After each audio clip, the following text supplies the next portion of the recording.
தானியேல் 3வது அதிகாரம் அதோடைய 25வது வசனத்தில் ராஜா சொல்லுகிறார், அதற்கு அவன், இதோ 4 பேர் விடுதலையாய் அக்கினி நடுவிலே உலாவுகிறதை காண்கிறேன். அவர்களுக்கு ஒரு சேதமும் இல்லை. 4ஆம் ஆளின் சாயல் தேவபுத்திரனுக்கு ஒப்பாயிருக்கிறது என்றார். இதை பார்த்தவன் தான் கீழே 29வது வசனத்தில் சொல்லுகிறார், ஆதலால் சாத்ராக், மேஷாக், ஆபேத் நேகோ என்பவர்களுடைய தேவனுக்கு விரோதமாக தூஷண வார்த்தையை சொல்லுகிற எந்த ஜனத்தான், எந்த ஜாதியானும், எந்த பாஷைக்காரனும் துண்டித்து போடப்படுவான். அவன் வீடு எருக்களமாக்கப்படும் என்று என்னாலே தீர்மானிக்கப்படுகிறது. இவ்விதமாய் ரட்சிக்கத்தக்க தேவன் வேறு ஒருவரும் இல்லை என்றார். எத்தனை பேர் இந்த காலை நேரத்தில் பலி இந்த சமூகத்திலிருந்து சொல்ல முடியும், இவ்விதமாய் ரட்சிக்கத்தக்க தேவன் வேற யாரும் இல்லைன்னு நம்புறவங்க கரங்களை உயர்த்தி ஹல்லேலூயா.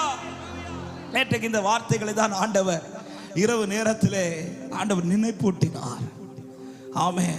ராஜா பார்த்து சொல்றாரு. என்ன சொல்றாருன்னா, இவ்விதமாய் ரட்சிக்கத்தக்க தேவன். ஹல்லேலூயா. சிலதை பார்த்தாதான் சிலர் சொல்லுவாங்க. ஆமென். இதே வாலிபர்கள் தீக்கு முன்பாக போகிறதுக்கு முன்பாக வெளியில இருந்து இதே தெய்வத்தை குறித்து சொல்றாங்க, நாங்கள் ஆராதிக்கிற தேவன் எங்களை விடுவிக்க வல்லவர். ராஜாக்கு முன்னாடி சொல்லி பார்க்குறாங்க. சொல்ல ராஜா திருந்துவார்னு பார்த்தா ராஜா இன்னும் கோபமாய் 1 மடங்கு எரிஞ்ச தீய எத்தனை மடங்கு ஆக்குறாரு? 7 மடங்கு ஆக்குறாரு. சொல்லி பார்க்குறாங்க. ராஜாக்கு புரியும், நாங்கள் ஆராதிக்கிற தேவன் ராஜாக்கு தெரியும் இப்படின்னு தீ எரிய சொல்லி பார்க்குறாங்க. சொல்லி புரியாத ராஜா பார்த்து புரிஞ்சுக்கிறாரு, இவர்களுடைய தேவனே ஜீவனுள்ள தேவன். ஹல்லேலூயா. இன்னைக்கு நிறைய பேர்ட்ட சொல்லி பார்க்குறோம். குடும்பத்தில் ஒரு ஆளாக வந்து ஆராதிக்கிற நிறைய பேர் உங்கள் குடும்பத்தில் சொல்லி பார்க்குறீங்க. என்ன சொல்லி பார்க்குறீங்க? அவர் தான் மெய்யான தேவன், அவர் தான் இரட்சகர். சொல்லி கேட்காதவங்க சீக்கிரத்தில் பார்த்து சொல்ல போறாங்க, நான் ஆராதிக்கிற ஆண்டவரே இரட்சகர். ஹல்லேலூயா. ஆமாம். இன்னைக்கு சொல்லி கேட்காம இருக்கிறாங்களா சிலர்? சீக்கிரத்தில் பார்த்து சொல்ல போறாங்க. எத்தனை பேர் நம்புறீங்க இந்த வார்த்தையை? ஆனால் அவங்க பார்க்கணும்னா என்ன நடக்கணும் தெரியுமா? ஆமே. இங்கே அவர்கள் அந்த ராஜா கர்த்தரை பார்த்து கர்த்தரே தேவன் என்று சொல்வதற்கு என்ன நடந்தது என்றால், தீ அணையவில்லை, தீ அனுமதிக்கப்பட்டது. ஹல்லேலூயா.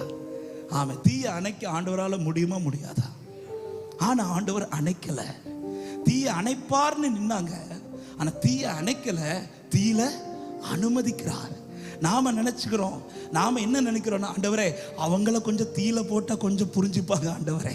ஆனா ஆண்டவர் அவங்கள போடாம யாரை போடுறாரு? நம்மளை போடுறாரு. நம்ம ஜெபம்லாம் என்ன தெரியுமா? ஆண்டவரே என் புருஷனை ஒரு தட்டு மட்டும் கொடுங்க, அவர் ரட்சிக்கப்பட்டுருவார். அல்லது என் மனைவிக்கு ராத்திரி கனவுல ஒரு சொப்பனத்தை மட்டும் கொடுங்க, அல்லது என் பிள்ளை அப்படி போகும்போது ஒரு பயத்தை மட்டும். நம்ம அவங்கள தீல போடுங்க ஆண்டவரேன்னு ஜெபிச்சுட்டு இருக்கும்போது ஆண்டவர் நமக்கு முன்னாடி இருக்கிற தீ அணைப்பாருன்னு பார்த்தா நம்மளை தூக்கி தீல போடுறார். தீ அணையும் என்று பார்த்தா தீ அணையல, மாறாய் தீ எனக்கு அனுமதிக்கப்பட்டது. புரியல. இன்னைக்கு நிறைய பேருக்கு இதுதான். என்ன தீ அணையும் பார்த்தேன், நான் கத்தருக்காய் நிற்க 4 பேர் கேட்கிறாங்க, நீ இன்னும் அவரை பிடிச்சிட்டு நிற்கிறியே, உண்மையான தேவன் உண்மையா இருக்கிறாரா? உன் தேவன் உண்மையானவரா? இப்படி கேட்கும்போது நான் என்ன சொல்லி நிற்கிறேன்னா, நான் ஆராதிக்கிற தேவன் என்னை விடுவிக்க.